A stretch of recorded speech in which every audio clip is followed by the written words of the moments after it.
we're seeing Europe stepping up and supporting Ukraine because what Ukraine's doing is it's fighting for the defense of Europe against the Russian threat that would threaten Europe itself as it goes through. And people are beginning to recognize that. Okay, let's talk about the Defence Secretary Grant Shapps' announcement that Britain will send at least 200 more air defence missiles to Ukraine after the biggest wave of Russia's airstrikes since the war began.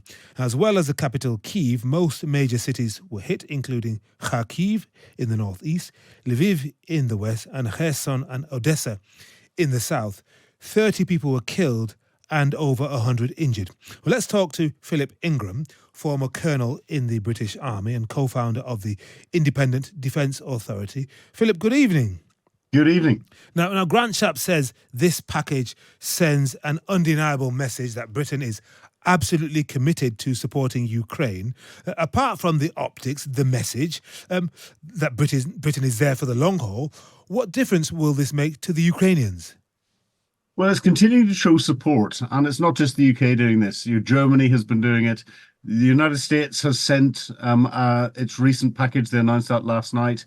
But the UK's contribution, 200 air defence missiles. There were 158 drones shot down last night. That's 158 missiles or other air defence systems that have been deployed doing it. So it's you're showing that level of support. Is it enough for Ukraine? Probably not. But putting together everything that they're getting from all of the different countries, it all adds up.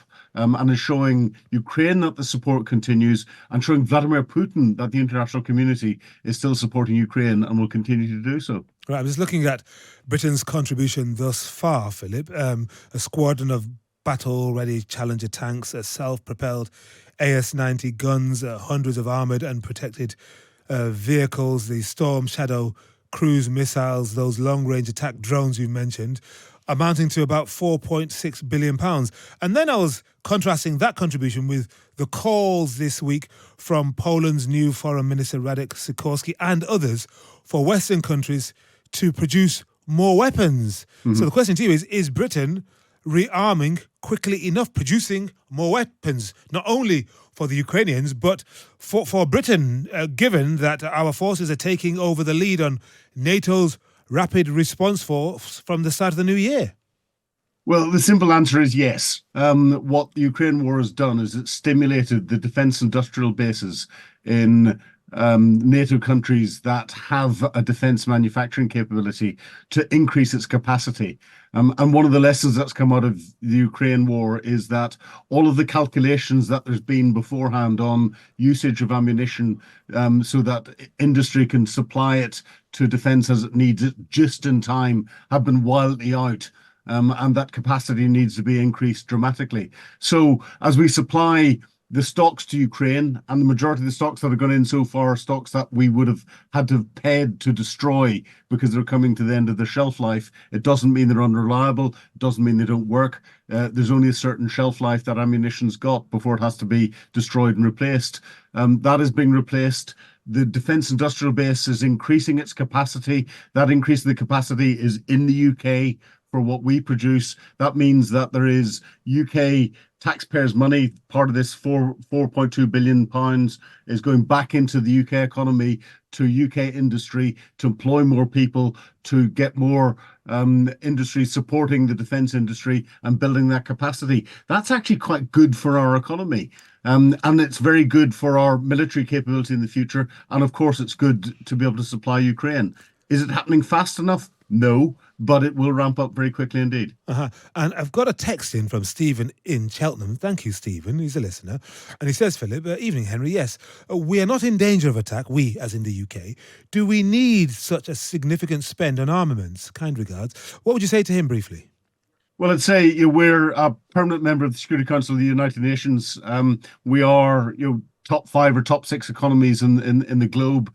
We have a global responsibility, and that's why we've got so much money invested in defence. And actually, for the UK taxpayer, we make a lot of money out of it because we export a lot. So it's good for the UK's economy. putting the defense bit aside. So we're playing our part internationally. We're benefiting from it domestically, and therefore it's right and proper that we do this. What about those who are concerned about the ethical dimension to this? So, yes, we export these weapons, we make lots of money, but there are poor people in Yemen and other countries who are on the receiving end of these weapons. Does that trouble you at all? Or do you just say, look, it's about the military, it's about money, it's about projecting power? We're one of the permanent five of the UN, the Security Council. That's how it is. This is the world of the grown-ups, as it were. Well, it's not quite like that. One of the things that the UK does very well indeed is it acts as a sort of global conscience. The export rules for armaments that come out of the UK are probably amongst the most stringent in the world. And I was only having this conversation with an American colleague this afternoon as we're looking at getting some more ammunition from a third-party country to go to Ukraine. And the UK is one of the hardest places to process armament sales through because of the way that it's controlled to make sure that the end user license, what people are going to use them for and where they're going to be used, is actually properly certified and looked at very carefully indeed. So it's great from sound bites where we talk about supply Saudi Arabia and what's going on in Yemen and elsewhere, but there is a lot of oversight, there's a lot of control compared to what happens from other countries. Right. And how concerned are you that the enthusiasm for Ukrainian defense and supply that we see here in this country is not really being matched as strongly across the channel, where something like 53 billion euros of EU funding is being held up by Hungary? There are suspicions that some European leaders want to soup for peace. And look at what's happening in Washington. Something like $60 billion is being held up by Republicans on Capitol Hill. Well, Washington, that's domestic politics that's playing out. It hasn't stopped the supply of weapons and money going into Ukraine. The EU is stepping up from individual countries that are in there.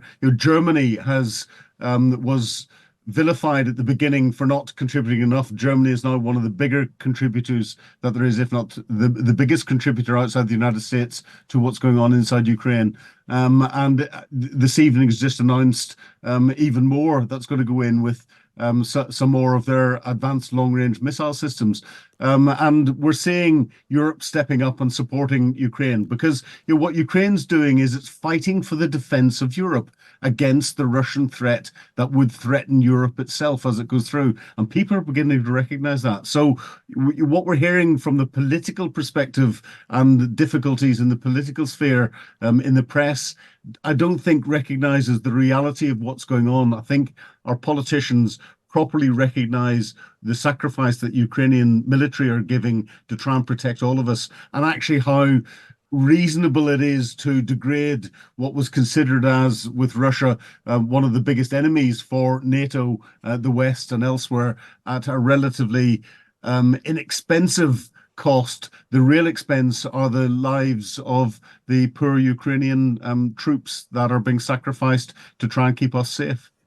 Okay, thank you very much to Philip Ingram, former colonel in the British Army and co-founder of the Independent Defence Authority.